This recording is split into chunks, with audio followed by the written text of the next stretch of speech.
देखिए हम आपसे कह रहे हैं बार बार परेशान करना बंद करिए। अब हम आपके यहाँ नौकरी नहीं करते हैं। नौकरी छोड़ दी तो क्या हो गया, जान तो हो मेरी, आओ ना।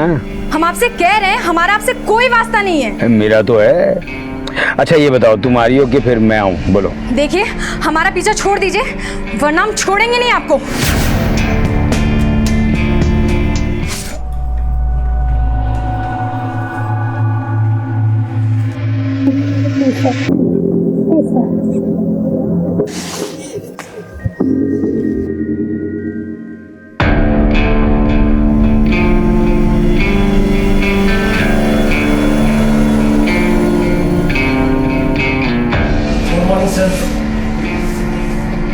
कमीना, हर वक्त आग लगी रहती है।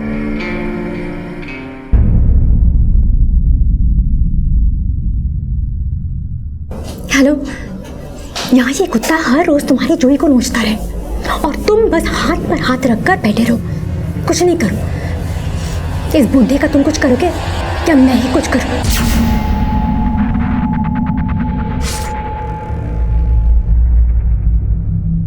May I come in, sir? अरे रीमा, आओ आओ हाँ, बैठो। Thank you, sir. तो कुछ काम की बात कर लेते हैं, आई मीन टारगेट फिक्स कर लेते हैं। Okay, sir. ये है तुम्हारा टारगेट।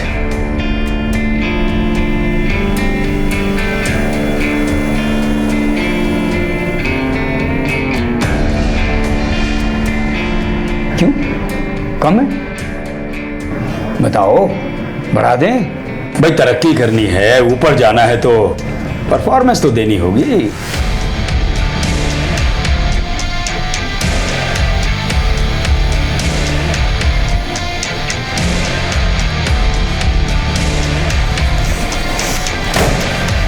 अब इसके ऊपर जाने का इंतजाम मुझे करना ही पड़ेगा। साला ठगी पुट्ठा।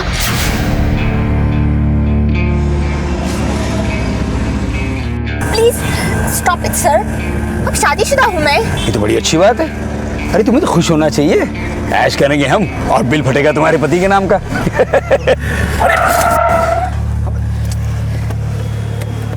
अरे कहाँ जा रही है तू? मेरे पति को अगर पता चला ना तो वो खून कर देगा तुम्हारा। सर ये क्या कर रहे हैं आप? मसाज, अपनी कंपनी का नया मसाज वाला है ना, ट्राई कर रहा हूँ। कैसा लग रहा है पायल? अच्छा लग रहा है? मजा आ रहा है ना?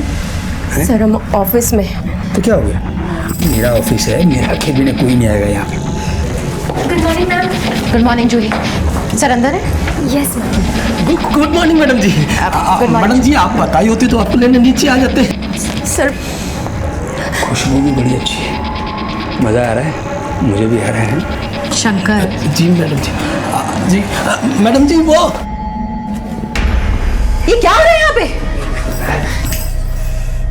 यू क्या कर रही हो? स्टाफ नहीं है। अच्छा तो तुम क्या कर रहे थे स्टाफ के साथ? तुम्हारी समझ में अभी नहीं आएगा। जब बीच चौराहे पे खड़ा करके तुम्हारी इज्जत का जनाजा निकालूंगी ना तब समझोगे। शरीर में जितनी गर्मी है सब निकल जाएगी। और तुम, अगर तुम्हारी जवानी इतना ही जोर मारी है तो चौक पे क्यों नहीं जाके बैठ जाती? Get out, out now. अगर अभी भी नहीं सुधरे ना तो तुम्हारी जवानी जो बहुत भड़क रही है उसे काट के फेंक दूंगी।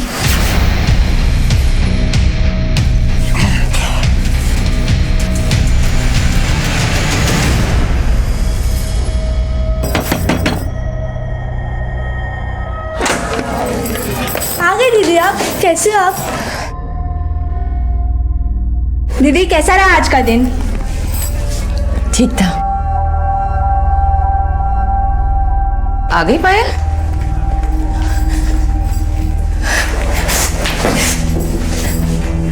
पायल क्या हुआ बेटा? मम्मी आज ऑफिस में बॉस की वाइफ ने सबके सामने मेरी बेइज्जती की।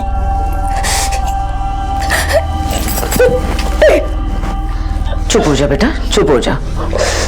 ऐसा है तो छोड़ दे नौकरी, दूसरी नौकरी ढूंढ ले।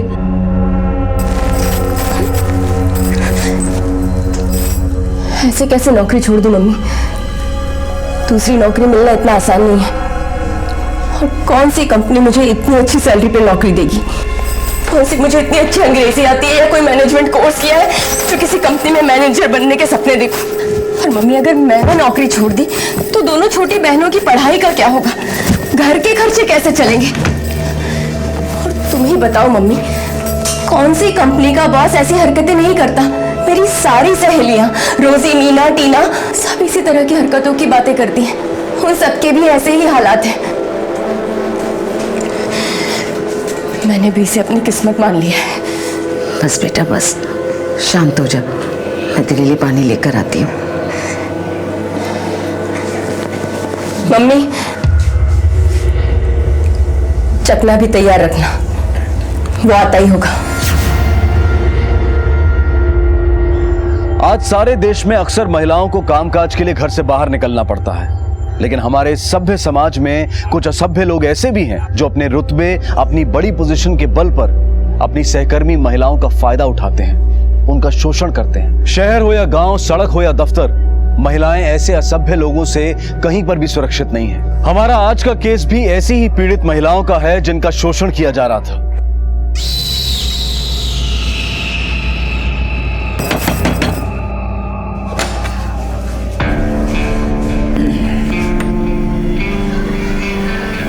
पायल, तेरे सर आए हैं। कैसी है तू? हैं? खेलो खेलो, शाबाश खेलो।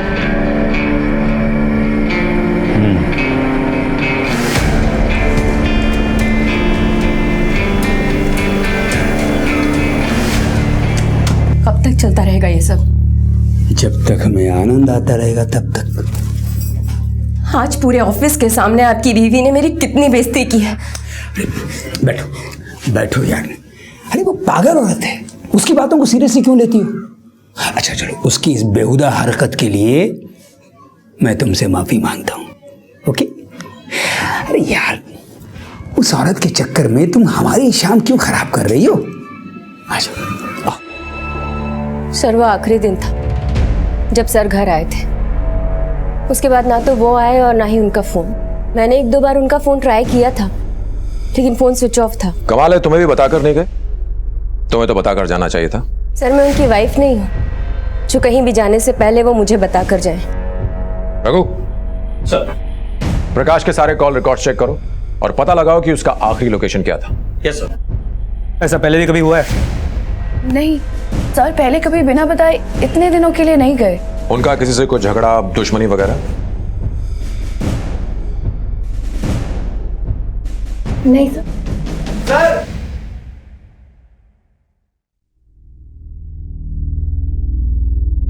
सर, ये कुछ अश्लील किताबें, ड्रॉर से ये ब्लू फिल्म की सीडीज और ये कुछ कॉन्डम्स मिले हैं सर।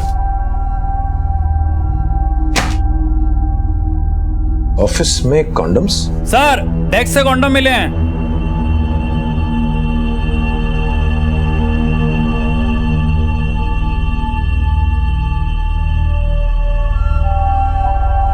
किसकी डेस्क है? इन रीमा जी की। सर, आपने प्रकाश सर के अकाउंट की डिटेल्स मांगी थी, वो इसमें है।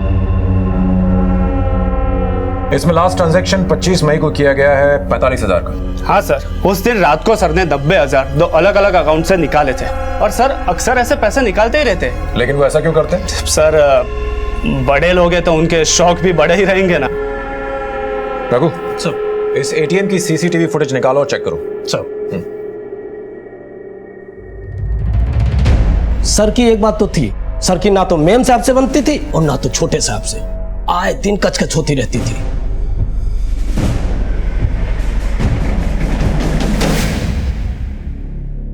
तो आपने अपने पति को धमकी दी थी? धमकी नहीं, उसे तो तुम चुप रहो। पति के नाम पे कलंक थे वो, दुनिया भर में मुंह मारते फिरते थे। उन्होंने घर को कभी घर समझा ही नहीं, बीवी के रहते दूसरी औरतों के पीछे भागते रहे। तो क्या आरती उतारती उनकी? मैं तो चाहता हूँ कभी वो वापस ही ना आए, मुक्ति मिले हमें। तो फिर मिसिंग कंप्लेंट क्यों लिखाई? इन्हें पूछिए, इन्होंने लिखवाई है। और क्या करती मैं? आप ढूंढ दीजिए, अपनी कंपनी और तलाक दोनों ले लूंगी उनसे। सर कॉल रिकॉर्ड चेक कर लिया, सभी से पूछताछ कर ली, लेकिन कहीं भी कुछ नया नहीं मिला। सर कहीं यही नहीं, माँ बेटे का तो खेल नहीं। हो सकता है संगीता हर्बल शिखा के पिता की कंपनी है जो उसे विरासत में मिली, और प्रकाश ने एक बार वो कंपनी अपने नाम करवा ली, उसके बाद बीवी को कौन पूछता है? उसका बेटा उदय भी उसके साथ काम करता था, लेकिन जब उदय ने विरोध किया तो प्रकाश ने उदय को कंपनी से निकाल दिया। प्रकाश के इर्द गिर्द जितनी भी लड़कियां और औरतें थी उसने शोषण तो सभी का किया है, और अब वो गायब है। इसलिए शक सभी पर जाता है, लेकिन सबूत किसी के भी खिलाफ नहीं है। और ये जब से गायब है तब से ना तो कोई फिरौती का कॉल आया है, ना ही कोई बैंकिंग ट्रांजैक्शन हुआ है, और अब उसका फोन भी स्विच ऑफ। देखिए मुझे तो लगता है कि इसका खेल खत्म हो गया।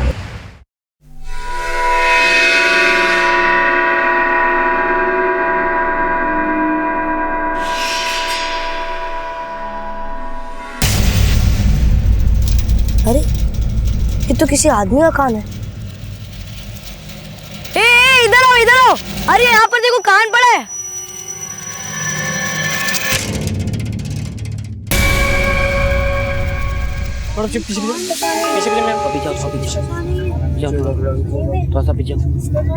किसने देखा है कान? साहब मैंने। किसी ने हाथ तो नहीं लगा? नहीं सर, ना मैंने छुआ ना किसी को छूने दिया। गुड, थोड़ा पीछे बच्चे तुम लोग।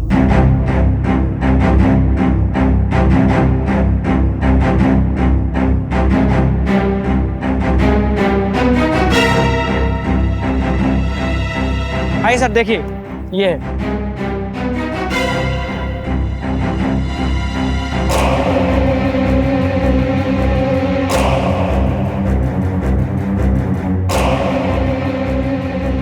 सर यहाँ नाक पड़ी है। सर यहाँ पर एक लाश पड़ी हुई है।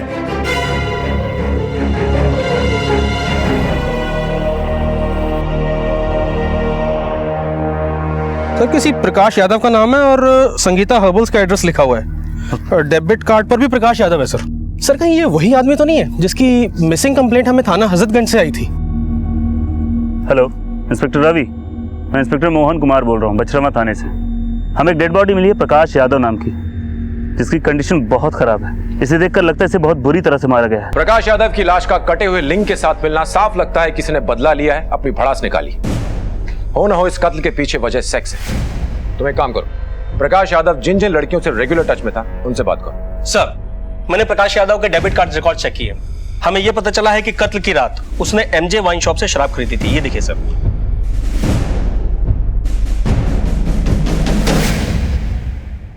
प्रकाश साहब को तो बहुत अच्छे से जानता हूं सर मैं, वो तो हमारे पुराने कस्टमर थे। अच्छा आप जरा सोचकर बताना, उस दिन प्रकाश के साथ कार में कोई था या फिर वो अकेला था? ले लीजिए। चल रमेश, चलता हूँ। ठीक है प्रकाश भाई।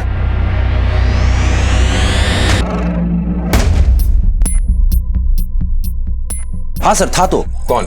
वो तो नहीं पता सर, क्योंकि बहुत दूर था और उसका चेहरा ठीक से देख नहीं पाया सर मैं।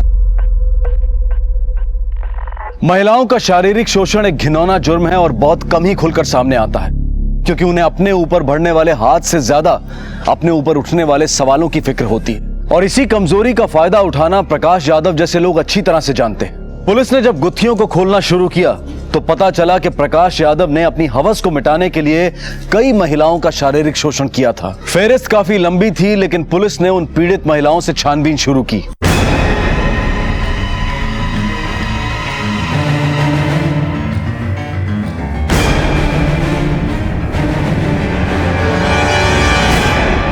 रीमा तुम 25 मई की रात को कहां पर थी? 25 मई की रात को मैं एक पार्टी में गई थी, लेकिन आप ये सब मुझसे क्यों पूछ रहे हैं? कहीं आपको ऐसा तो नहीं लगता कि मैंने उसे मारा है? हो भी सकता है। देखिए सर, मैंने प्रकाश यादव का मर्डर नहीं किया है। हाँ मैं उसे मारना जरूर चाहती थी, मगर कभी हिम्मत नहीं जुटा पाई। तुम उसे मारना चाहती थी? क्यों?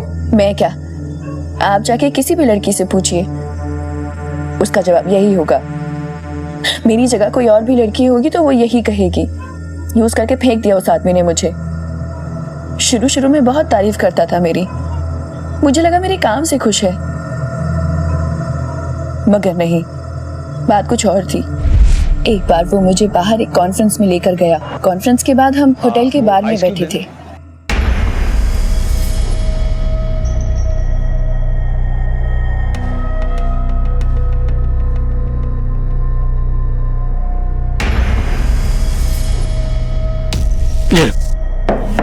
You sir. वेलकम।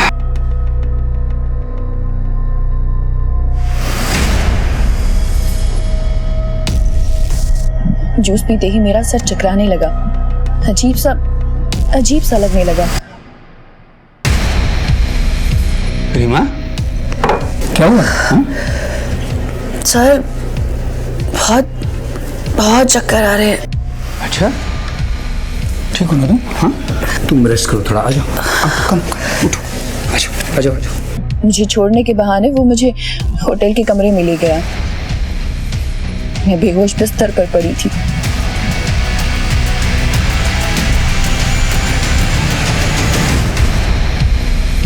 प्रेमा, क्या हुआ? हाँ? सर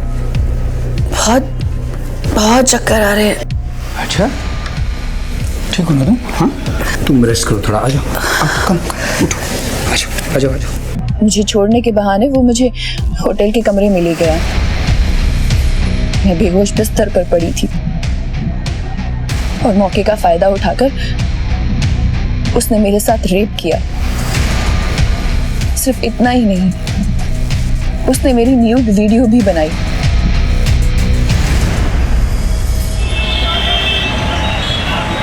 मुझे तो ये सब पता भी नहीं था। एक दिन जब मैं उसके केबिन में मीटिंग कर रही थी, लखनऊ में 1020, इलाहाबाद में 500, बनारस में 400 और चंडीगढ़ में 1280।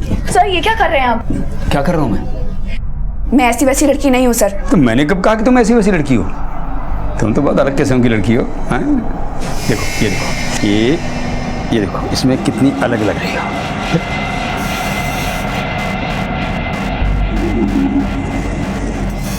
क्यों, पसंद आई ना? अब बताओ, मेरा ख्याल रखोगी या नहीं? बाकी तो तुम खुद ही समझदार हो।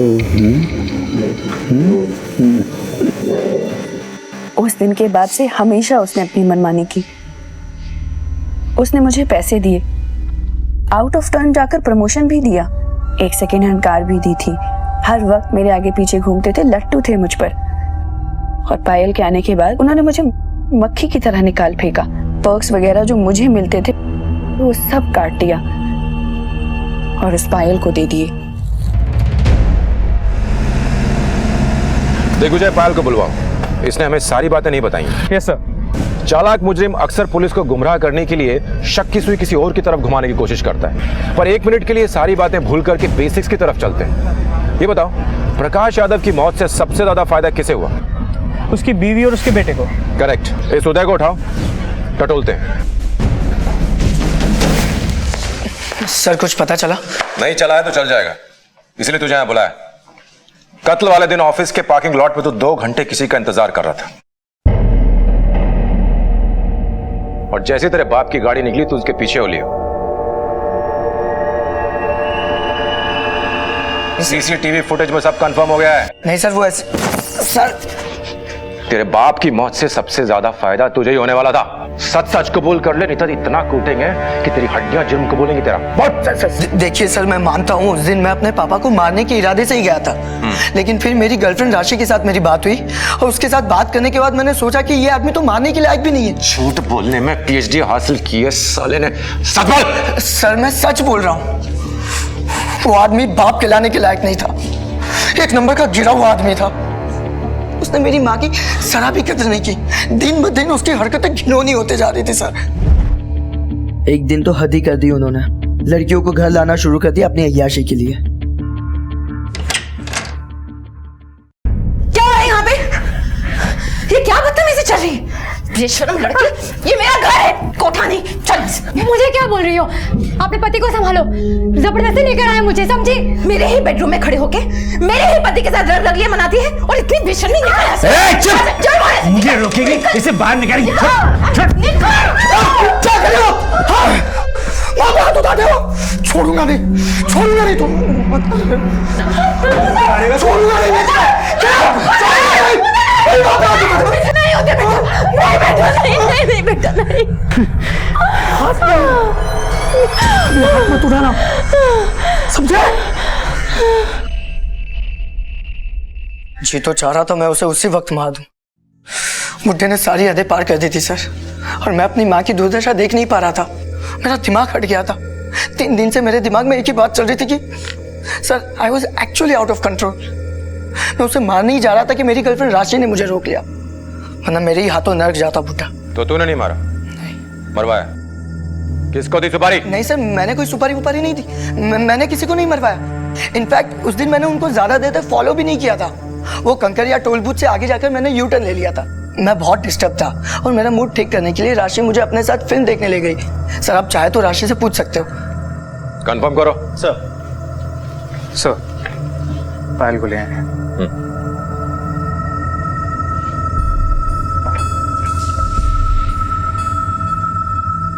पायल, मुझे एक बात समझ में नहीं आ रही कि तुम प्रकाश की मौत के बाद खुश हो या दुखी? दुखी हूँ सर। लेकिन दुख तो तुम्हारे चेहरे पर नजर नहीं आ रहा। अच्छा ये बताओ कि तुम दोनों के बीच ये सब कैसे शुरू हुआ? सर जब मैंने ये जॉब ज्वाइन किया मैं बहुत खुश थी। प्रकाश सर से मिलने के बाद ऐसा लगा कि वो बहुत अच्छे इंसान हैं। वो मेरी हर चीज से खुश थे, मेरे काम की बहुत तारीफ करते थे। कंपनी ज्वाइन करने के बाद ऐसा लगा कि लाइफ में जितनी भी प्रॉब्लम्स है सब आसानी से सॉल्व हो जाएंगी, पर ऐसा कुछ भी नहीं था सर। प्रकाश सर भेड़ की खाल में भेड़िया थे। एक दिन मुझे एक पार्टी में लेकर गए। मेरी कोल्ड ड्रिंक में कुछ मिला दिया उन्होंने। मैं बेहोश हो गई और जब होश में आई तो उन्होंने मेरी एक वीडियो बना ली थी। तो तुमने पुलिस कंप्लेंट क्यों नहीं की उस वक्त? कैसी कंप्लेंट सर? एक बहुत छोटी सी जगह से हूँ मैं, मिडिल क्लास फैमिली से। प्रकाश जैसे लोगों के सामने हम लोग कैसे टिक पाते? पापा नहीं है हमारे, 2 छोटी बहनें हैं, मम्मी है। उन सबकी जिम्मेदारी, घर का सब ध्यान रखना, सब कुछ मैं ही करती हूँ। डर गई थी अगर मुझे कुछ हो गया तो उनको कौन संभालेगा। सर मजबूरी थी, इसलिए झुकती चली गई। और जब पानी सर से ऊपर चला गया तो तुमने फैसला किया कि उसे रास्ते से हटा दिया जाए? नहीं सर, ऐसा कुछ भी नहीं है, आप गलत समझ रहे हैं। तो फिर सही क्या है? सर फोन रिकॉर्ड के हिसाब से रीमा का फोन उसी इलाके में था जहां से हमें प्रकाश की लाश मिली। मैंने उसे थाने बुला लिया सर। कहीं तुमने रीमा के साथ मिलकर कोई चक्कर तो नहीं चलाया? नहीं सर, जब से हम सर के करीब हुए थे तब से रीमा हमारे नाम से भी नफरत करती थी। ये रीमा के प्रकाश के साथ कैसे संबंध है? सर पहले तो सब कुछ ठीक था, बाद में सब गड़बड़ा गया। इसमें रीमा की कोई गलती नहीं थी। वो तो ये जॉब छोड़कर जाना चाहती थी, लेकिन सर नहीं चाहते थे कि वो जॉब छोड़कर जाए। बुड्ढे ने तुम्हारे पर्स काटे तो तुमने उसका लिंक काट दिया?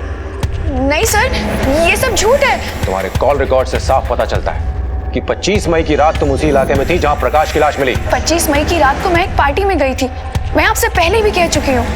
किसकी पार्टी? सर मैं अपने बॉयफ्रेंड नितिन के साथ गई थी, वो मुझे वहां लेकर गया था। देखिए पता करो उस नितिन का। सर एटीएम की सीसीटीवी फुटेज आ गई सर।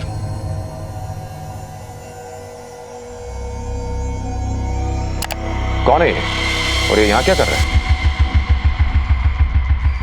इसने पैसे तो निकाले नहीं? नहीं सर। ये तो देवेंद्र है। तुम जानते हो उसे? हाँ सर, हमारे प्रोडक्ट्स का डिस्ट्रीब्यूशन करता है। कहाँ मिलेगा? सर वो तो पता नहीं। इसका नंबर और एड्रेस दो। सर मुझे ऐसे लग रहा है कि इस मर्डर के पीछे वजह कुछ और है, और हमें गुमराह करने के लिए उस आदमी का लिंक काट दिया गया था ताकि हमें ऐसे लगे कि इसके पीछे कोई लड़की हो। सर वरना एक अकेली लड़की किसी आदमी को इतनी बेरहमी से कैसे मार सकती है? पॉइंट है, बस ये देवेंद्र एक बार सही खांचे में फिट हो जाए फिर दूध का दूध और पानी का पानी हो जाएगा।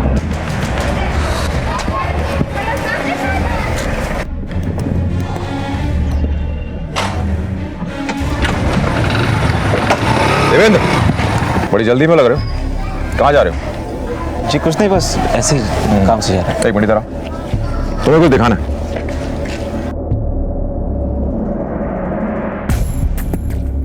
तुम उस दिन वहां क्या कर रहे थे? जी बस पैसे निकालने गया था। प्रकाश यादव जहां से पैसा निकालता है तुम भी वहीं से निकालते हो?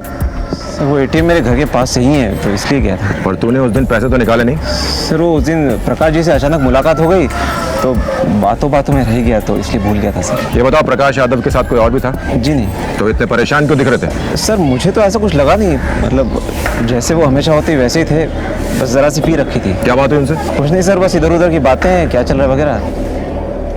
प्रकाश जी ज़रा रंगीन मिजाज आदमी है ना सर, तो कह रहे थे कि ऑफिस की एक नई फीमेल स्टाफ चाहिए। तो तुमने क्या कहा? मैंने ये कहा सर ढूंढ के बताता हूँ आपको। बिना बताए शहर से बाहर मत जाना। हाँ रघु बोलो। सर मैं उदय की गर्लफ्रेंड राशि के घर के बाहर खड़ा हूँ। उसके पिता ने कंफर्म किया है कि उस रात उदय राशि के साथ फिल्म देखने गया था।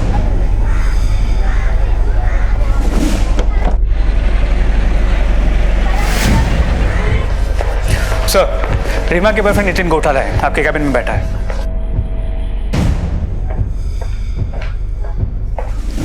Hello sir. नितिन, तुम 25 मई की शाम अपनी गर्लफ्रेंड रीमा के साथ कहां पर थे? मैं और रीमा उस दिन सर हमारे एक दोस्त के घर में पार्टी थी, बस वहीं गए थे।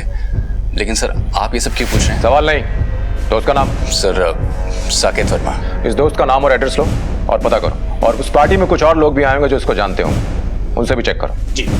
नंबर 2। लखनऊ के प्रकाश यादव की लिंक काटकर की गई हत्या पुलिस के लिए भूल भुलैया बनी हुई थी। पुलिस ने रीमा, पायल, उदय सबसे पूछताछ की, लेकिन किसी के खिलाफ उन्हें कोई ठोस सबूत नहीं मिल पा रहा था। इनफैक्ट पुलिस को इस केस का सिरा नहीं मिल पा रहा था। इस केस में अब तक जो एक चीज मिसिंग थी वो थी प्रकाश यादव की कार, जो अब तक पुलिस को नहीं मिली थी, लेकिन पुलिस उसे ढूंढने की पूरी कोशिश कर रही थी। उस दिन अगर प्रकाश के साथ कोई था तो उसे उस एटीएम पर भी होना चाहिए था, क्योंकि शराब खरीदने के लगभग आधे घंटे बाद ही प्रकाश ने 90,000 रुपए निकाले थे। पर देवेंद्र ने हमें बताया कि उस दिन प्रकाश के साथ वहां कोई नहीं था। वही तो, मुझे लग रहा है ये देवेंद्र झूठ बोल रहा है। तुम एक काम करो, प्रकाश के गायब होने से लेके अब तक के यानी पिछले 7 दिनों के बैंक रिकॉर्ड्स और कॉल रिकॉर्ड्स निकालो इस देवेंद्र के। सर, देवेंद्र की इस बैंक स्टेटमेंट के मुताबिक उसने पिछले 7 दिनों में कोई अमाउंट नहीं निकाली है। देखो जी, लोग एटीएम इसलिए जाते हैं क्योंकि उन्हें पैसों की जरूरत होती है, और देवेंद्र भी उस दिन पैसे निकालने के लिए गया। चलो माना उस दिन वो भूल गया, लेकिन अगली 7 दिनों तक उसे पैसों की जरूरत नहीं पड़ी। बड़ी अजीब सी बात। सर, क्या ये हो सकता है कि उसी ने प्रकाश को मारकर उसके सारे पैसे चुरा लिए हों? हो सकता है। उसके कॉल रिकॉर्ड चेक करो, पता करो। सर, मर्डर के वक्त देवेंद्र उस इलाके में नहीं था, पर हाँ उस दिन प्रकाश की बात देवेंद्र से जरूर हुई थी। और एक बात सर, देवेंद्र का फोन मर्डर के वक्त स्विच ऑफ था सर।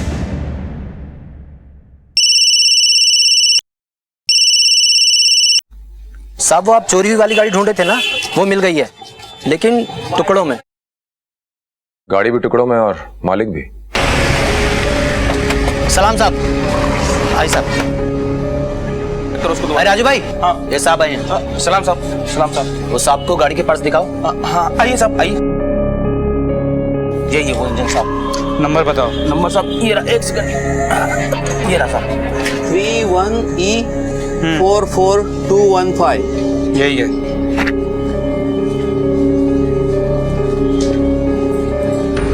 सर, नंबर मैच करता है। इंजन प्रकाश की कार की है। ये कार तुम्हें किसने भेजी? ये साहब माखनलाल तिवारी और बेली प्रसाद सर, आजाद नगर साहब, इन लोगों ने बेचा था साहब।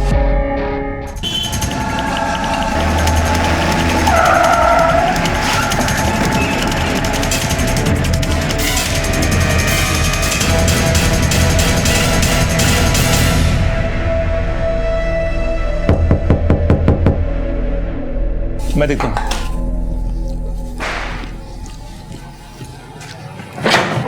पुलिस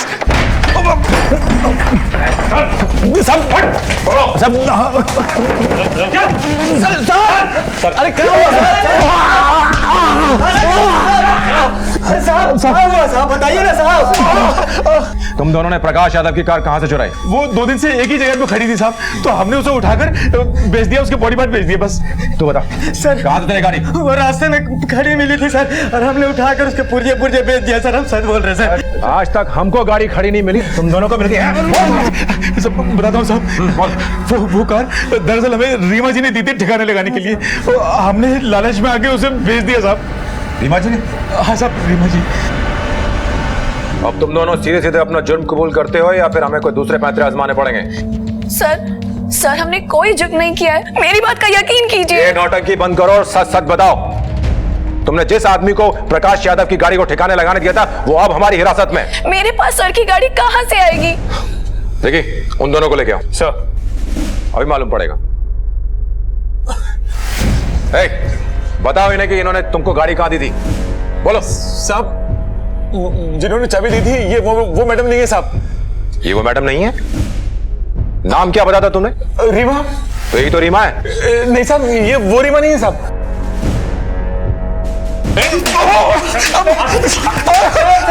एक मिनट देखिए साहब, ये देखिए साहब, इस नंबर पर फोन लगाया था, रीमा जी से बात की थी साहब। ये देख लीजिए साहब, हम झूठ नहीं बोले साहब।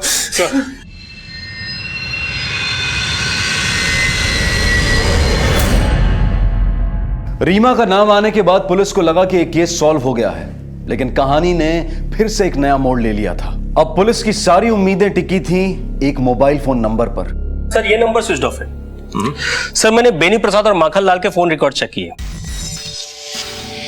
ये दोनों की सेल फोन लोकेशन उस जगह पे थी जहां हमें प्रकाश की बॉडी मिली। लेकिन इससे ये बात तो साबित नहीं होती ना कि इस मर्डर में इन दोनों का हाथ है। लेकिन सर उस दिन इन दोनों के नंबर इस नंबर से कांस्टेंट टच में थे। मुझे डाउट हुआ तो मैंने देवेंद्र का डेटा भी टैली किया, वो भी इसी नंबर से रेगुलर टच में था। सर पता करो कि ये नंबर किसका है। सर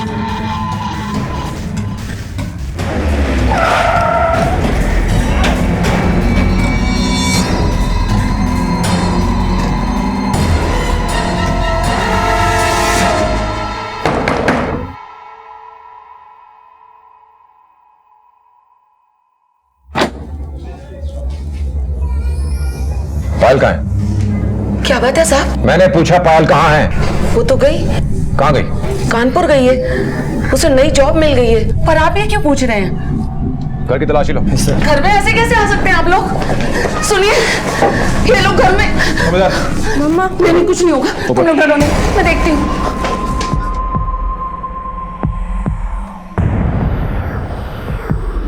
साहब, आप लोग मुझे बताते क्यों नहीं?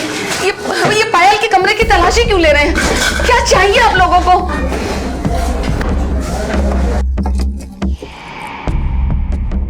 सर ये मोबाइल अलमारी में छुपा के रखा था।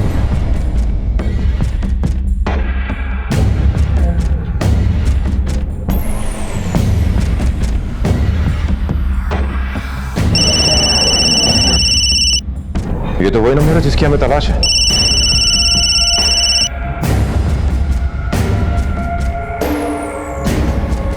इसकी पूरी फोन बुक में सिर्फ एक ही नंबर सेव है, देवेंद्र का। इसका मतलब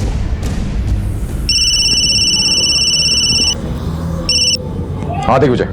सर ये देवेंद्र गायब है, उसके घर वालों को भी नहीं पता कि वो कहाँ है। उसका फोन ट्रैक करो, देवेंद्र को पकड़ना बहुत जरूरी है। पायल भी उसी के साथ होगी। जी सर। आप देवेंद्र को जानती हैं? पायल उससे कहाँ मिली? ऑफिस में। वो नौकरी के लिए आया था, बड़ा ही नर्वस था।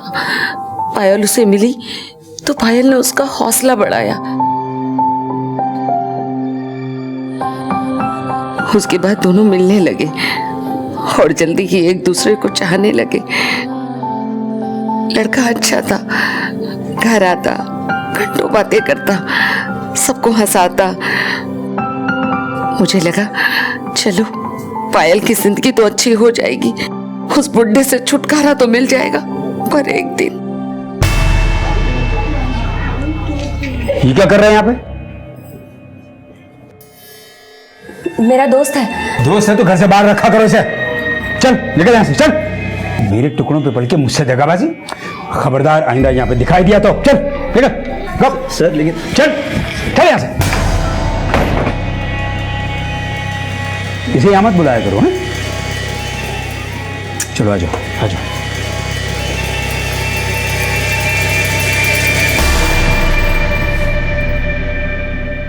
वो तो पीछे ही पड़ गया था साहब उन दोनों के, चैन से जीने नहीं दे रहा था। अच्छा हुआ मर गया।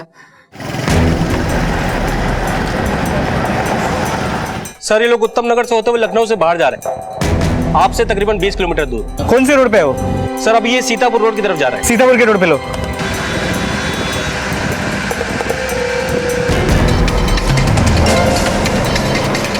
आगे से आप राइट ले लीजिए सर। यहाँ पे राइट लो, यहाँ पे राइट लो।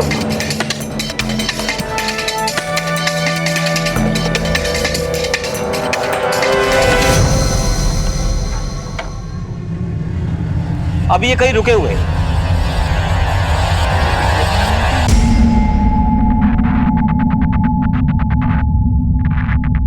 सर आप पास तक पहुंच गए। लगता है वही है। चलो चलो जल्दी लो, जल्दी आगे लो।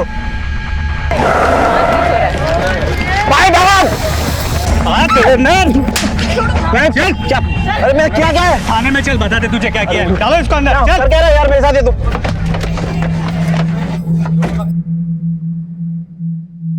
पायल, हम सब जानते हैं तुम्हारे देवेंद्र और प्रकाश यादव के मर्डर के बीच में क्या कनेक्शन है।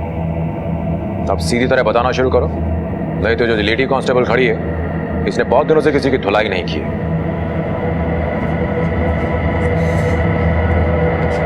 सर, मैंने जब देवेंद्र को अपने और प्रकाश यादव के रिलेशन के बारे में बताया तो वो बहुत गुस्से में था। उस आदमी को जिंदा रहने का कोई अधिकार नहीं था। उसने पायल का वीडियो बना के रखा था और आए दिन उसके साथ बलात्कार करता था। परेशान हो चुकी थी पायल उससे, इसलिए मैंने फैसला किया कि पायल को उस आदमी से मुक्ति दिलाऊंगा। सर, प्रकाश यादव हमेशा मेरा फ़ोन चेक किया करता था, इसलिए देवेंद्र ने मुझे एक नया फ़ोन और एक नया नंबर लाकर दिया था। प्रकाश यादव की जानकारी के बिना देवेंद्र और मैं एक दूसरे से उसी नंबर पर बात करते थे। मर्डर वाले दिन मैंने प्रकाश को फ़ोन करके उससे माफ़ी मांगी और अपने अंकल के साथ डील करने की ऑफ़र भी थी, जिसमें कि लड़की और पैसे दोनों ही थे। लड़की और पैसे प्रकाश की कमज़ोरी थे, इसलिए वो मना नहीं कर पाया। ये लीजिए। चल रमेश, चलता हूँ। ठीक है प्रकाश भाई। वो आया, शराब खरीदी और गाड़ी में ही शराब पीनी शुरू कर दी।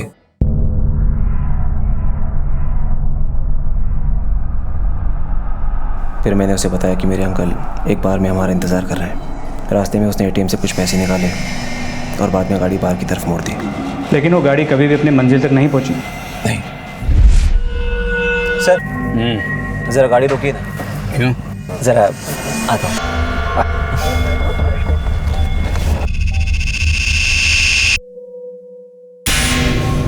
मैं भी आता हूँ।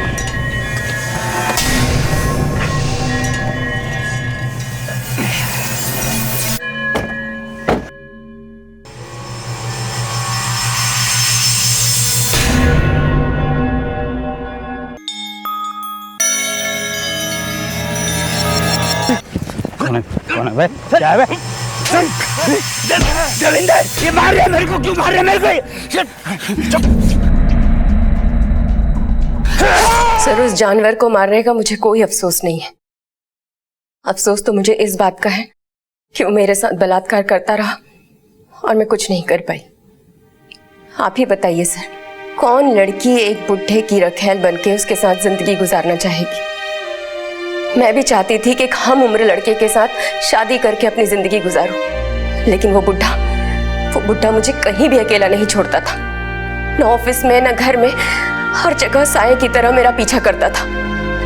गलती से अगर किसी हम उम्र लड़के के साथ हंस लूं या बात कर लूं तो चिल्लाता था, गुस्सा करता था। वो मुझे जीने नहीं दे रहा था सर। प्यार में शारीरिक संबंध का होना अलग बात है सर, लेकिन बलात्कार। पायल, तुम्हारे साथ जो हुआ उसका मुझे अफसोस है, पर जो कुछ तुमने किया उसने तुम्हें भी कानून का मुजरिम बना दिया। कानून अपने हाथों में लेने से अच्छा यह होता है कि तुम पुलिस से मदद लेती। शेखर बोल रहा है। अच्छा सुनो, 4 बजे चारबाग स्टेशन के पास मिलो। काम आज हो जाएगा ना शेखर? हाँ पूजा, काम हो जाएगा।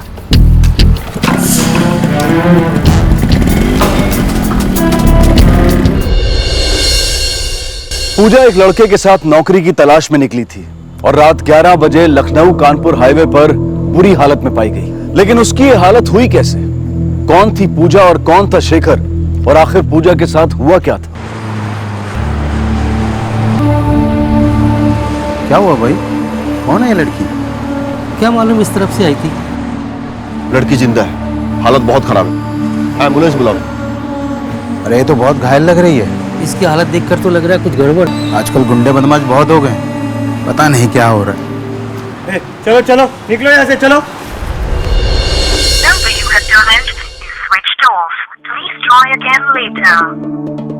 शेखर कहाँ रह गया? कुछ बता के नहीं गया क्या? माँ जी, तब से लगा रही हूँ, फोन में स्विच ऑफ आ रहा है, बहुत घबराहट हो रही है। आपके द्वारा डायल किया हुआ नंबर अभी बंद है। समझ में नहीं आ रहा इतना देरी तो कभी नहीं करते।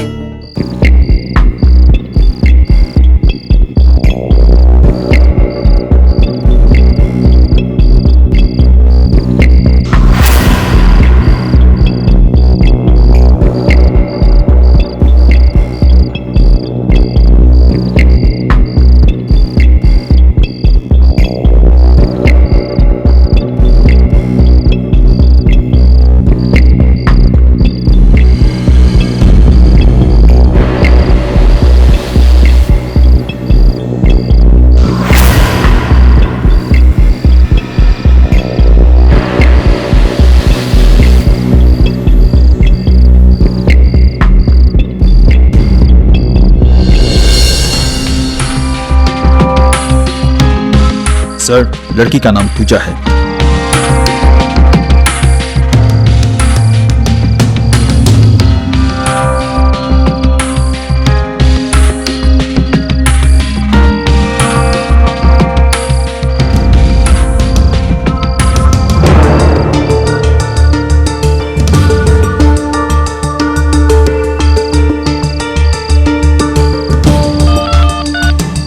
हेलो, आप पूजा की माँ बोल रही हैं?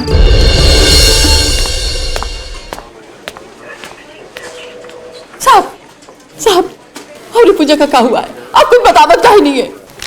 इसे पहचानती हैं? ये मोबाइल तो हमारी पूजा का है। ये चप्पल, पूजा, ये दुपट्टा, ये पर्स में पूजा का, और ये चश्मा। साहब ये चश्मा हमका नहीं पता। साहब हमरे पूजा का क्या हुआ है? आप शेखर को जानती हैं? नहीं साहब, शेखर का हमका नहीं पता। साहब आप कुछ छुपावत हो, बता हमरे बिटिया का क्या हुआ है? सर, लड़की के साथ रेप हुआ है और मुझे ऐसा लगता है कि गैंग रेप का मामला है। बहुत जख्मी हालत में है, बेसिक ट्रीटमेंट हमने कर दिया है।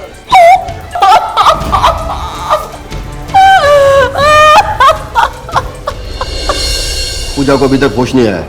एक काम करो, घटनास्थल से जो भी चीजें बरामद हुई है सबकी अच्छे से जांच करवाओ। सर। और पूजा के फोन पे अंतिम कॉल किसी शेखर का आया था। इस शेखर का कच्चा चिट्ठा निकला और टेलीकॉम ऑपरेटर से। सर। और वो जो सेडेटिव मिली है, पता लगा कौन से मेडिकल स्टोर से खरीदी गई है। सर, पेशेंट को होश आ गया है। डॉक्टर साहब, बयान लेना बहुत जरूरी है। प्लीज ले लीजिए। पूजा, आपके साथ ये सब किसने किया? शेखर ने। शेखर? हाँ, आगे बोलिए। शेखर ने। देखिए, पेशेंट की हालत खराब हो रही है, आप लोग प्लीज बाहर जाइए। Nurse, injection.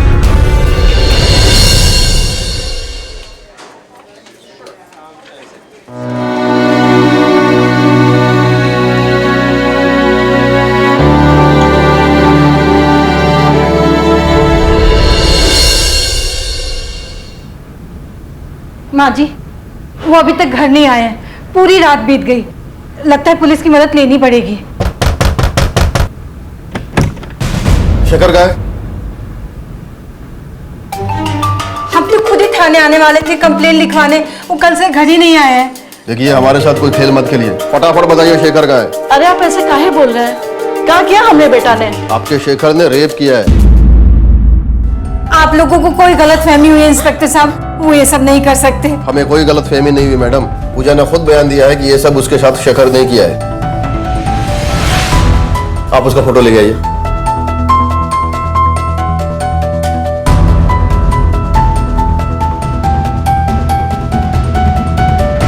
आप पूजा को जानती हैं? पूजा? ये दवाई यहाँ से खरीदी गई थी, किसने बेची थी?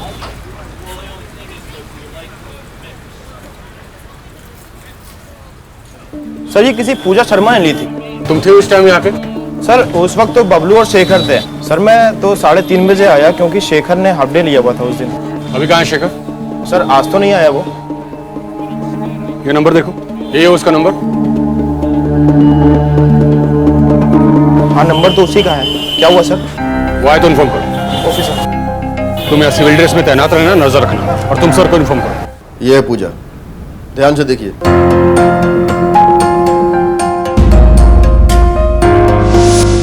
संभाल के आराम से। अरे क्या हुआ? हाँ? कौन है ये? अमृता, ये पूजा है। मेडिकल स्टोर पे दवाई लेने आई थी। कह रही थी काम ढूंढने निकली और बात करते करते अचानक बेहोश हो गई, तो मैं इसे घर ले आया। ठीक हो? बेटा ये लो पानी पियो। लो।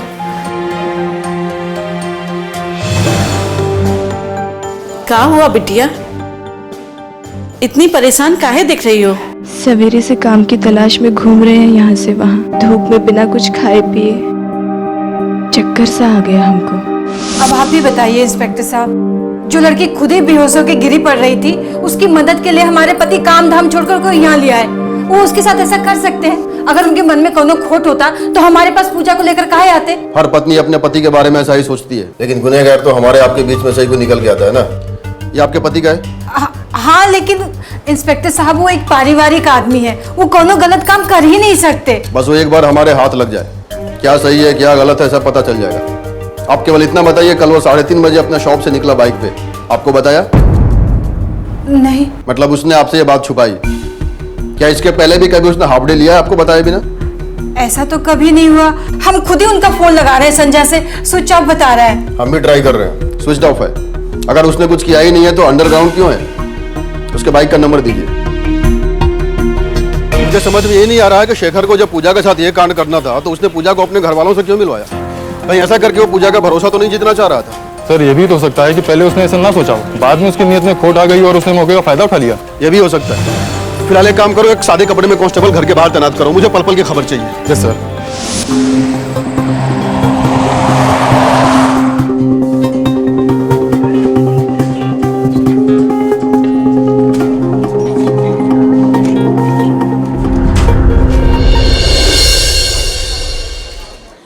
हम आपकी हालत समझ सकते हैं, लेकिन हमारे लिए कुछ सवाल पूछने बहुत जरूरी है।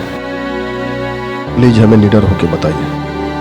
4 लोग थे, बस शेखर याद है हमें। उसके साथ उसके 3 साथी भी थे, उनका चेहरा हमको याद नहीं। हमें नशे की दवाई पिला दी गई थी, फिर चारों ने बारी बारी हमारे साथ बलात्कार किया। जब हमने विरोध किया तो बुरी तरह मारा और पीटा। शेखर को आप कैसे जानती हैं? 4 महीने पहले हमारी मुलाकात हुई थी शेखर से। उनके मेडिकल स्टोर पे हमारी नौकरी छूट गई थी, बहुत किल्लत हो गई थी पैसों की। छोटे भाई बहन की स्कूल की फीस के पैसे नहीं थे, माँ की तबीयत खराब रहती थी। हम दवाई लेने अक्सर उनकी मेडिकल स्टोर जाया करते थे। एक दिन पैसे कम पड़ गए, दवाई लेना भी जरूरी था। शेखर ने कहा दवाइयाँ ले जाओ, पैसे बाद में दे देना। अब नौकरी तो थी ही नहीं, कहाँ से लौटाते उनको पैसे। पर शेखर ने कई बार मुफ्त में दवाइयाँ दे दी हमें। इससे इस बात का तो भरोसा हो गया कि वो बहुत ही अच्छे इंसान हैं। और फिर एक दिन। हाँ हेलो पूजा। हाँ शेखर। अच्छा तुमको काम की जरूरत थी ना, तो एक अच्छा काम आया है। एक कपड़ों की दुकान खुल रही है, वहाँ सेल्स गर्ल्स की जरूरत है, तो हम बोलेंगे तो तुम्हारा काम हो जाएगा। ठीक है, बहुत बहुत शुक्रिया। डॉक्टर, पूजा की रिपोर्ट जैसे ही आती है हमें तुरंत इन्फॉर्म कीजिए। हमें जल्द से जल्द रेपिस्ट को पकड़ना होगा, अपनी इन्वेस्टिगेशन टीम बड़ी करनी होगी। फिलहाल एक काम करो, शेखर के घर पे जाओ, उसकी पत्नी से उसके दोस्तों की डिटेल्स निकलवाओ। कुछ भी करो, मुझे सारे रेपिस्ट हिरासत में चाहिए। Yes sir. पूजा के विश्वास की हत्या हो चुकी थी।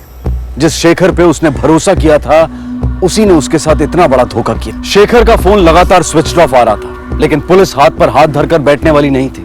उन्होंने शेखर और उसके तीनों साथियों को ढूंढने के लिए छानबीन और तेज कर दी। पूजा ने बयान दे दिया है, उसके साथ गैंगरेप हुआ है। नहीं, वो गलत बयान दे रही है।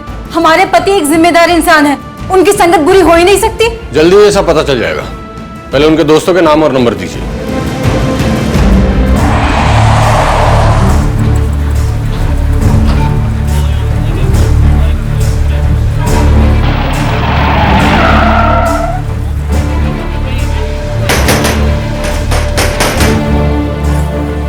विजय। जी सर। अरे सर मैंने क्या किया? अरे सर मैंने क्या किया?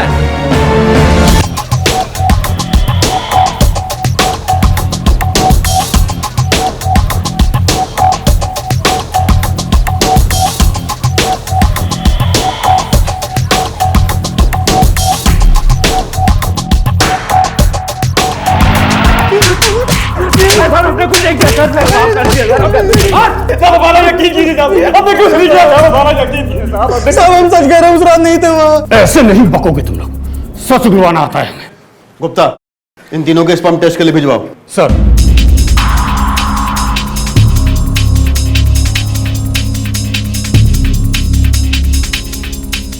ये फोटो गौर से देखो, इन दोनों को कभी देखा है? जी साहब देखा है, अभी कुछ दिन पहले यहाँ से लस्सी पी के गए। केवल ये दोनों थे कि इनके साथ इनके दोस्त भी थे? नहीं साहब, ये दोनों अकेले थे। पक्का? जी साहब।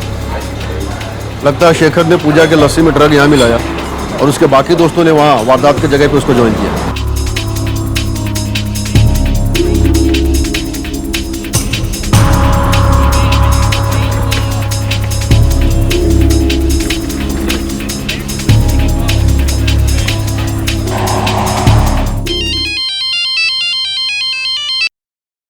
हाँ गुप्ता। लखनऊ रेलवे स्टेशन पर 2 मिनट के लिए उसका फोन ऑन हुआ था। इसके पहले कि वो शहर छोड़ के भाग जाए, धाड़ दो पूछो उसको। सर, तेज चलाओ।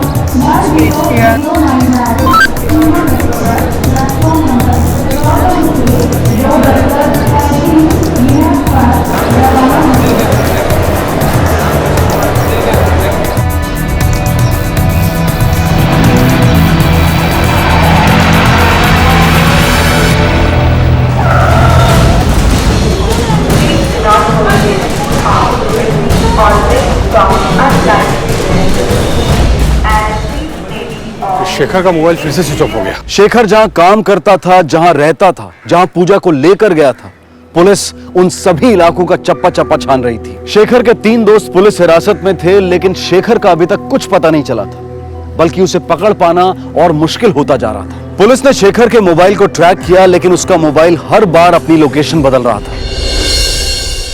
साहब, हमारे पति 3 दिन से गायब हैं। हमारी बात मानिए साहब। वो गायब नहीं है, अंडरग्राउंड है। अरे साहब ऐसा नहीं है साहब, वो पारिवारिक आदमी है और उनके तीनों दोस्त भी बहुत अच्छे इंसान है साहब। आप पर विश्वास कीजिए साहब। साहब हमारे पति के साथ कुछ गड़बड़ हो रहा है साहब। साहब उनको ढूंढने में मदद करिए साहब। उनके साथ कोनो एक्सीडेंट हो गया। आप सिर्फ अपने बारे में सोचती हैं। केवल एक बार अपने आप को उस लड़की की जगह पर रख के देखिए जिसके साथ गैंगरेप हुआ है। आप अंदाजा भी नहीं लगा सकती वो किस मेंटल ट्रॉमा से गुजर रही है।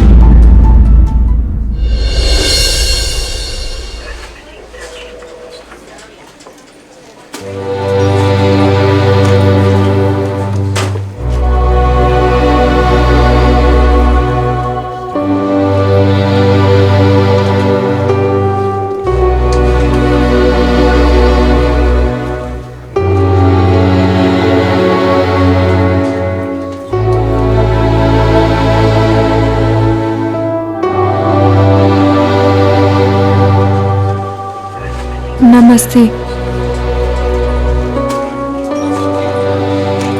हम शेखर की पत्नी हैं। कहाँ आई हूँ यहाँ? अपनी बिटिया का तमाशा देखने आई हूँ। तुम्हारा पति इंसान नहीं, राक्षस है, राक्षस। देखो अपनी बिटिया का क्या हाल किया है। अरे कैसे रहा था उनके साथ? देखो मेरे बिटिया को, देखो।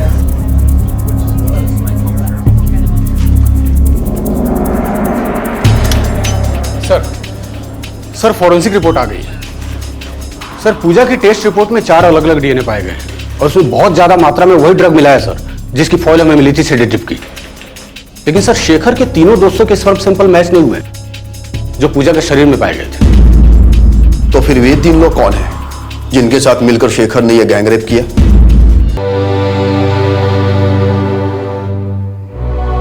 अरे बहू, हम मानत हैं वो लड़की के साथ बहुत बुरा हुआ। शेखर को हम पैदा किए हैं, उसका स्वभाव जानत है, वो इतनी घनौनी हरकत नहीं कर सकत।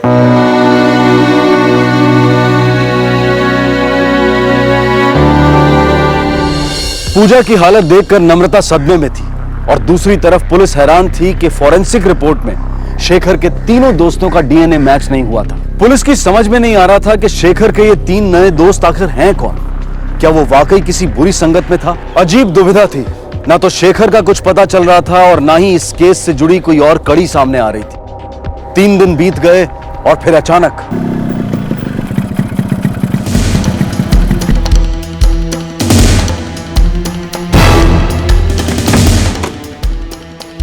शेखर, कहाँ था तू इतने दिन? आप आ गए? कहाँ चले गए थे? 3 दिन से कुछ अता पता नहीं है। यहाँ कितना हंगामा हो गया है। हम कितना परेशान हो गए थे। कहाँ गायब थे? और फोन का स्विच ऑफ था। अरे फोन तो हमारे पास ही था। अरे कहाँ लगा? अरे इसने कुछ नहीं किया। इसने कुछ नहीं किया। कहाँ लेके जा रहे हो?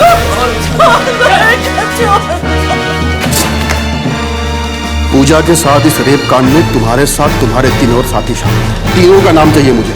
हमने कुछ नहीं किया, बात मानिए हमारी। देख, छुपा के कोई फायदा नहीं। पूजा हमें अपने बयान में सब कुछ बता चुकी है।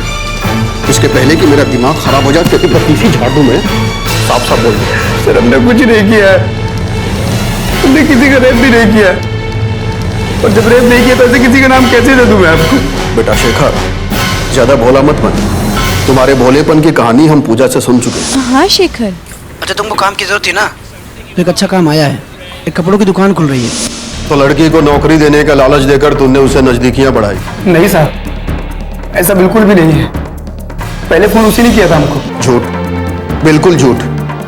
पूजा तुम्हें फोन नहीं करती थी, बल्कि तुम पूजा को बार बार फोन करते थे।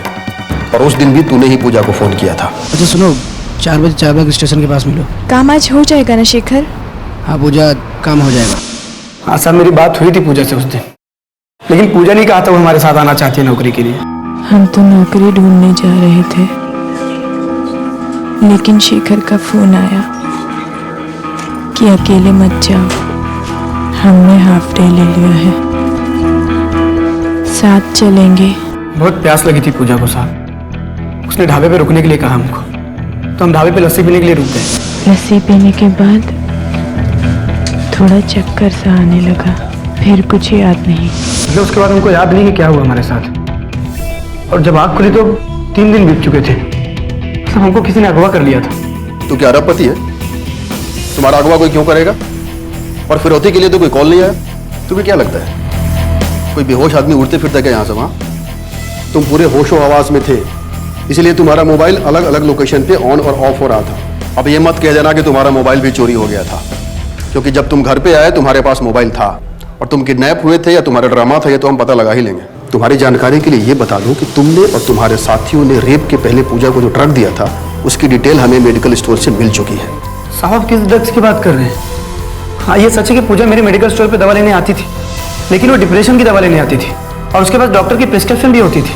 झूठ, फिर एक झूठ। हमने पूजा की मेडिकल हिस्ट्री चेक की है और पूजा का खुद ये कहना है हमने कभी दवाइयाँ नहीं ली। सेडेटिव बोल रहे हैं ना आप? हम तो अक्सर बुखार की या सर दर्द की दवाइयाँ लेने जाते थे माँ के लिए। ये सब शेखर की प्लानिंग है सर। वही बार बार फोन करके हमको वहाँ बुलाया करता था। पूजा खुद हमसे बात करना चाहती थी, हमको बार बार मिस कॉल मारती थी और उसकी तंगी को देख के हम कॉल बैक कर लेते थे साहब उसको। और जब भी हम उसको कॉल बैक करते थे हमसे डिप्रेशन वाली ही बातें करती थी। हम कोशिश करते थे साहब हम उसकी मदद करते ताकि वो डिप्रेशन से निकल जाए। वो मेरी बहन जैसी थी साहब। क्या बताएं शेखर, घर में रुपया पैसा है ही नहीं, खाने तक का इंतजाम करना मुश्किल होता जा रहा है। घर में कोई बड़ा भी नहीं है जो सहारा दे दे। कभी कभी तो मन करता है अपनी जान ही दे दे। कैसी बुज़दिल वाली बात कर रही हो तुम? घर में कोई सहारा देने वाला नहीं है तो हिम्मत हार जाओगी? हम है ना, हमको बनाओ अपना बड़ा भाई। देखो पूजा, जैसे अच्छे दिन नहीं टिकते ना, तो वैसे बुरे दिन भी चले जाते हैं। एक काम करो, ये रखो तुम। अरे रखो, बड़े भाई हम तुम्हारे, और कभी भी जरूरत पड़े हमको याद करना, ठीक है?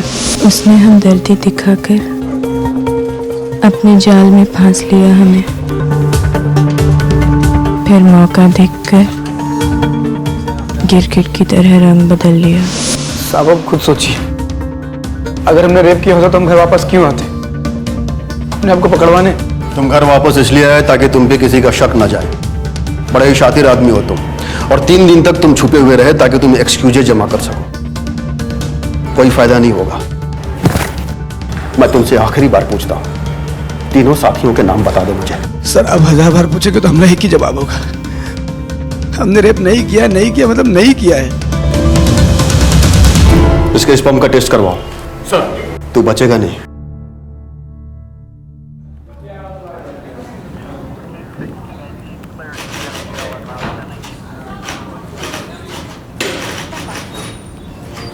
ये क्या हो गया जी?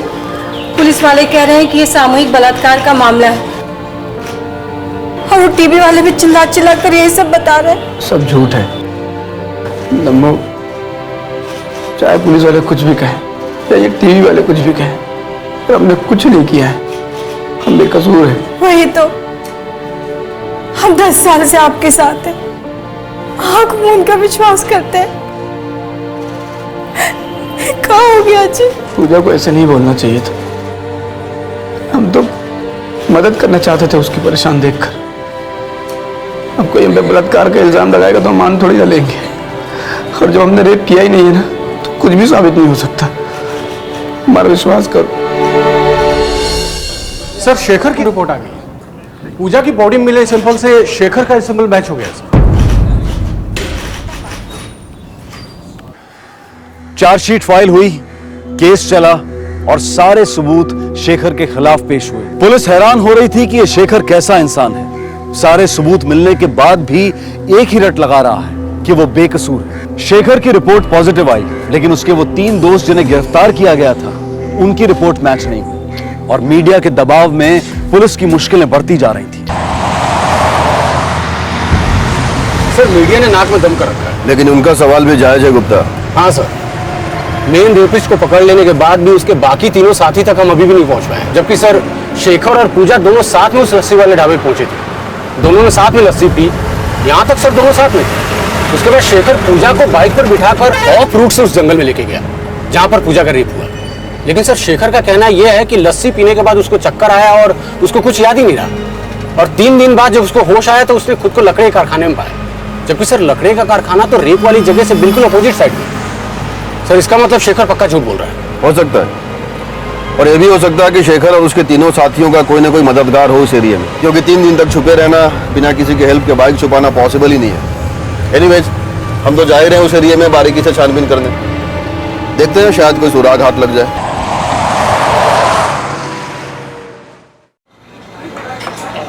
पूजा और शेखर ने लस्सी यहाँ पी थी। यहाँ से हम दोनों 2 डायरेक्शन में जाएंगे। मैं जाऊंगा इधर क्राइम स्पॉट की ओर, और तुम जाओगे इधर, क्योंकि शेखर ने इधर ही खुद को होश में आने के बाद पड़ा हुआ पाया था। ओके सर, तुम दोनों मेरे साथ आओ। चलो।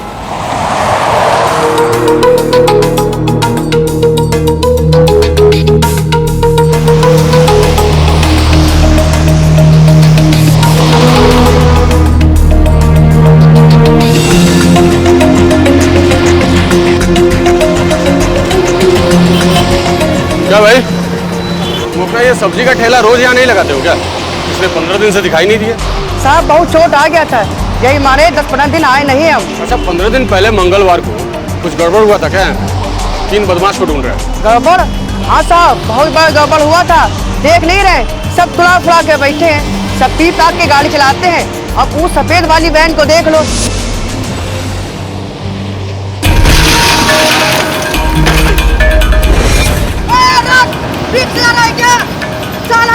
सब नुकसान कर गया।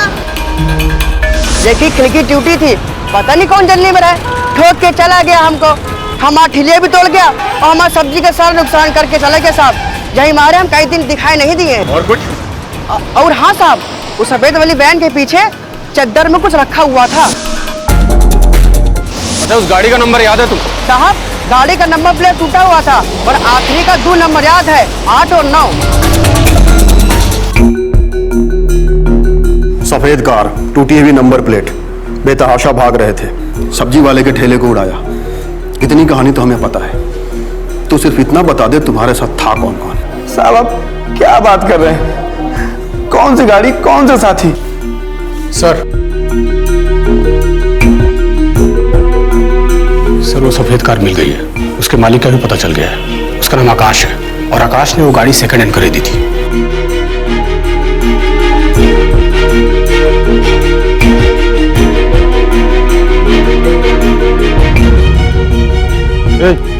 ये गाड़ी किसका है? वो सब उसका।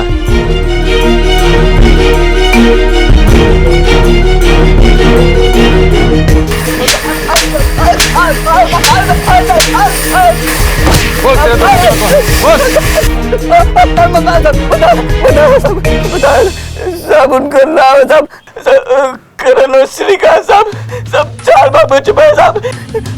शेखर का जिस प्लान से किया हुआ था, हम तो बस बहकावे में आ गए थे साहब। लेके चलो इसे।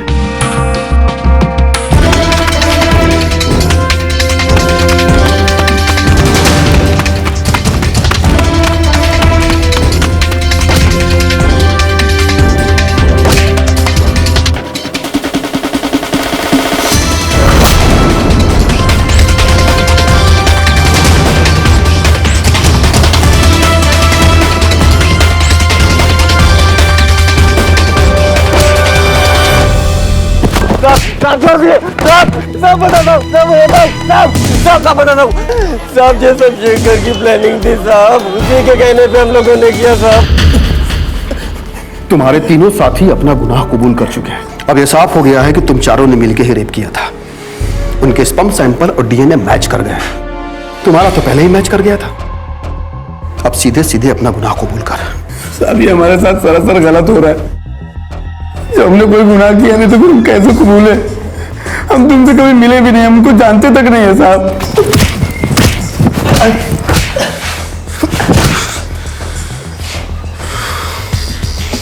मुझे उन तीनों रेपिस्ट का कॉल रिकॉर्ड चाहिए। सर एक बहुत ही अजीब बात पता चली है। हमने उन तीनों के कॉल रिकॉर्ड्स निकाले, लेकिन शेखर की उनसे कभी कोई बात ही नहीं हुई। ऐसा कैसे हो सकता है? यदि उनकी आपस में बातचीत नहीं हुई तो फिर गैंग रेप को प्लान कैसे किया? सर एक और बात मालूम पड़ी है। एक कॉमन नंबर पर उन तीनों की बहुत बार बात हुई है, रेप वाले दिन भी, और ये नंबर किसी प्रकाश बंसल का है। कौन है ये प्रकाश बंसल? सर ये प्रकाश बंसल की केस हिस्ट्री भी बहुत अजीब है। कानपुर में 2014 में हुए एक मर्डर केस का मुख्य आरोपी है। इस वक्त वो जमानत पे है, लेकिन उसका साथी बंसी अभी भी जेल में है। और सर इंपॉर्टेंट खबर यह है कि उस मर्डर केस का चश्मदीद गवाह शेखर रह चुका है। What? शेखर आई विटनेस है? Yes sir. और ये बात हमसे अब तक छुपी रही? सर ये फाइल हमें कानपुर पुलिस से मिली है।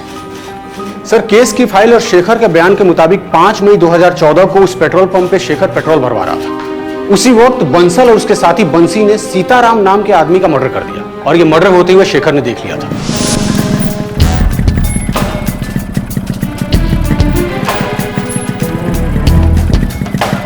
अरे भैया कौन है? अरे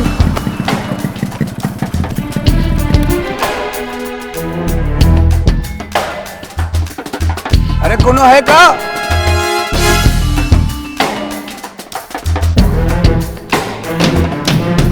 भाई जी अम्मा कसम गलती हो गई, आइंदा कभी नहीं करेगा भाई जी। भाई जी नहीं करेगा भाई जी।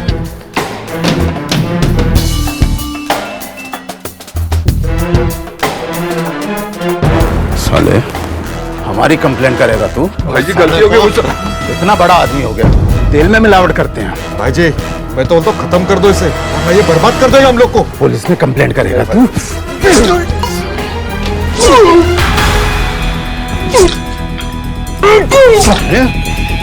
कंप्लेंट करेगा। शेखर इस मर्डर का चश्मदीद गवाह बन गया और ये दोनों आरोपी अरेस्ट भी हुए।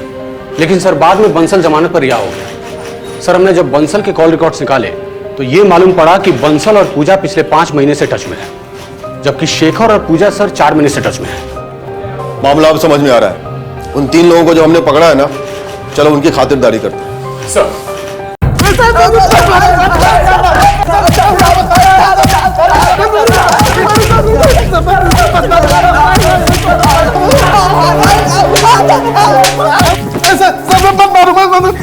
गलती हो गई साहब, सब गलती हो गई। साहब शेखर के बहकावे मांगे रे साहब, हमारी मत मारेंगे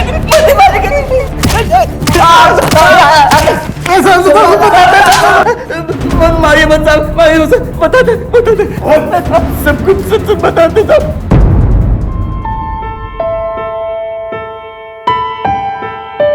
दीदी अब क्या हम लोग लखनऊ कभी वापस नहीं आएंगे? क्या करेंगे यहाँ पर आकर? सब कुछ तो लूट लिया इस लखनऊ ने, हंसी खुशी सुख चैन इज्जत सब कुछ। लेकिन हम मुंबई जाएंगे तो रहेंगे कहाँ? काम क्या करोगी आप? हमको वहाँ पर एक काम मिल गया है।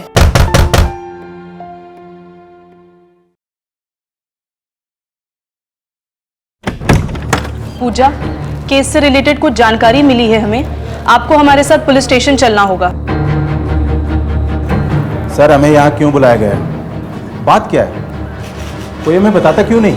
बता देंगे बंसल जी, मैडम को तो आ जाने दीजिए।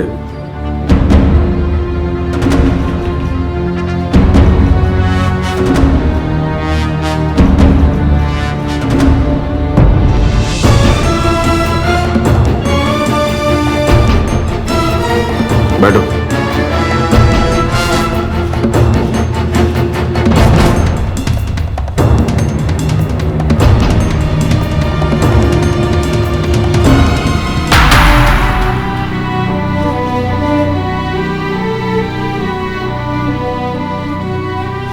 आप इनको जानते हैं? जी नहीं।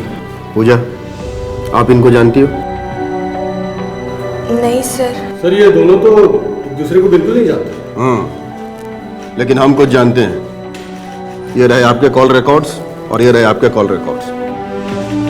आप दोनों पिछले 5 महीने से एक दूसरे से लगातार बातचीत कर रहे थे। इतना ही नहीं, वे तीनों लड़के जिनके स्पर्म सैंपल पूजा की रिपोर्ट से मैच हुए हैं, आप उनसे पिछले 4 महीने से टच में हो। और ये है हमारे लिए हुकुम का इक्का, आपके कानपुर मर्डर केस की हिस्ट्री फाइल। वही सीताराम मर्डर केस। इस केस में शेखर, जी हाँ वही शेखर जिसने पूजा के बयान के हिसाब से पूजा के साथ बलात्कार किया है, इस केस में आई विटनेस है। और ये क्या है पता है? Blank paper. इसमें अभी तक हमने कुछ भी नहीं लिखा है, क्योंकि इसमें अब हम वो सच लिखेंगे जो तुम हमें बताओगे और अभी बताओगे। बको।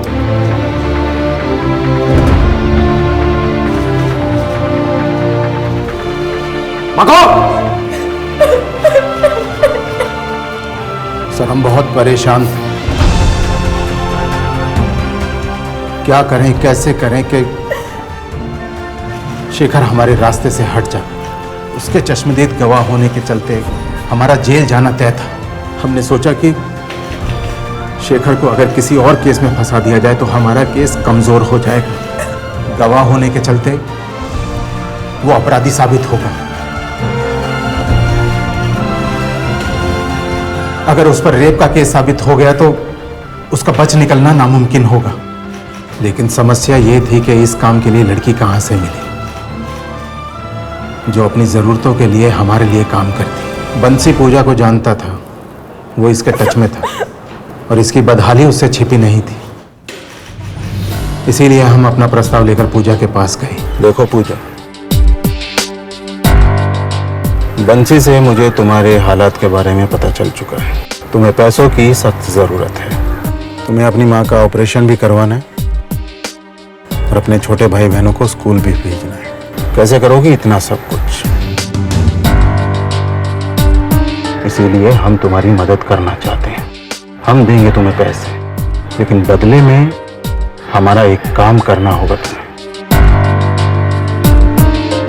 कैसा काम? एक लड़का है शेखर, उसे एक मामले में फंसाना है। देखिए, हम ऐसा वैसा कोई काम नहीं करेंगे। हाँ, पैसा जल्दी और ज्यादा कमाना है तो उसके लिए रास्ता भी टेढ़ा ही चुनना पड़ता है। हमारी बात मानो, शेखर को फ्रेम करो। लेकिन कैसे? तुम्हारा रेप होगा। ये कैसी बातें कर रहे हैं आप? सही कह रहे हैं हम। इसके लिए तुम्हें बहुत पैसे मिलेंगे और इसके बाद तुम्हें पुलिस में जाके कहना होगा कि शेखर और उसके दोस्तों ने तुम्हारे साथ रेप किया है। शेखर और उसके दोस्त? मतलब तुम्हारा गैंग रेप होगा।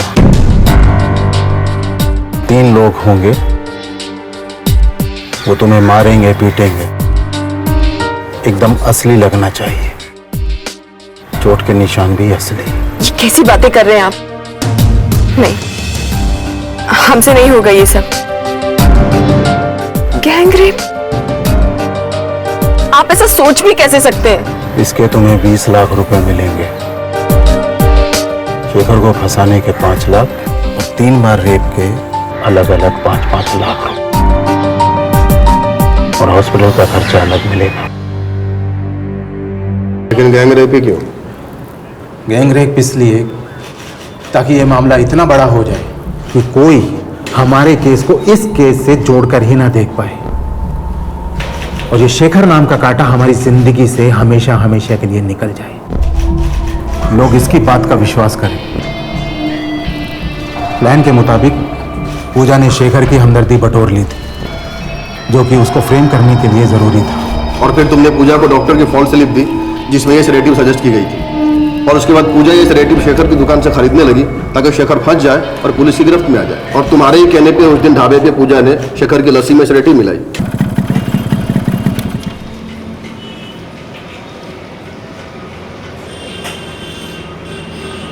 भैया 2 लस्सी देना।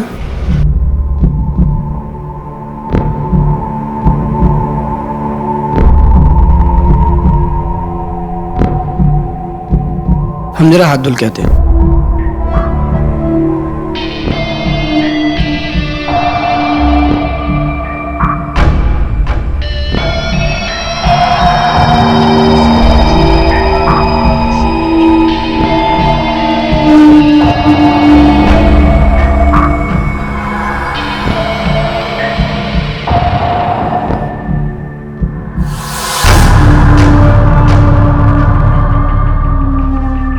जब शेखर बेहोश हो गया तो हमारे कुछ आदमियों ने उसे एक चादर में लपेटा और सफ़ेद कार में डाल दिया। उसे हम एक सेफ जगह ले गए और हमने 3 दिन उसे वहाँ रखा। हमारे एक आदमी ने उसकी बाइक उठा ली ताकि किसी को कोई सुराग ना मिले, और वो सेडेटिव पूजा को भी दी गई ताकि ये उन लोगों के चेहरे ना पहचान सके जिन्होंने इसके साथ रेप किया था। गैंग रेप के बाद आकाश ने हमें इन्फॉर्म किया। हम हाईवे से सिर्फ इसलिए गुजर रहे थे ताकि हम ये देख सकें कि पूजा को ठीक से अस्पताल पहुंचाया जा रहा है या नहीं, और हमारे आदमियों ने पुलिस को इन्फॉर्म किया था, और हमारे आदमी शेखर का फ़ोन लेकर एक जगह से दूसरी जगह जा रहे थे ताकि पुलिस को डाइवर्ट कर सके। लेकिन एक बात अभी भी क्लियर नहीं हुई, जब शेखर ने कुछ किया ही नहीं तो उसके सैंपल मैच कैसे हो? बेल पे बाहर आने के बाद मैं शेखर की हिस्ट्री ज्योग्राफी खंगाल रहा था कि कोई तो ऐसी कमज़ोर कड़ी होगी जिससे मैं उसे ब्लैकमेल कर सकूं। हमें पता चला कि शेखर की पत्नी का IVF ट्रीटमेंट चल रहा है। पहली बार की कोशिश में वो नाकाम रहे और दूसरी बार की कोशिश के लिए वो ट्राई कर रहे थे, और हमने वहाँ के कंपाउंडर को पैसे खिलाए ताकि शेखर का स्पर्म हासिल कर सके। और उसके बाद हमारे 3 आदमियों को हमने पूजा मामले को सेट करने को बोल दिया।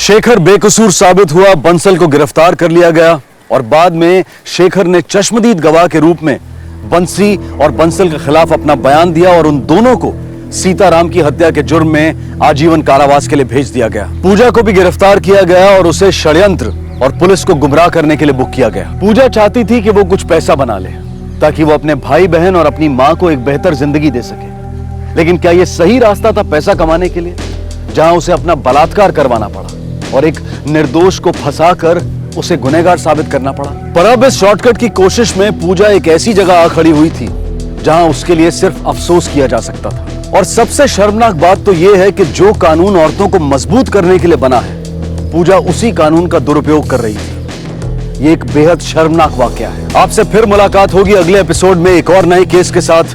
तब तक अपना और अपने परिवार का ख्याल रखें और देखते रहें क्राइम पेट्रोल डायल 100। सबक एक को, सीख हम सबको। जय हिंद। इस तरह के और भी एपिसोड देखने के लिए हमारे चैनल को सब्सक्राइब करें और बेल आइकन दबाना ना भूलें।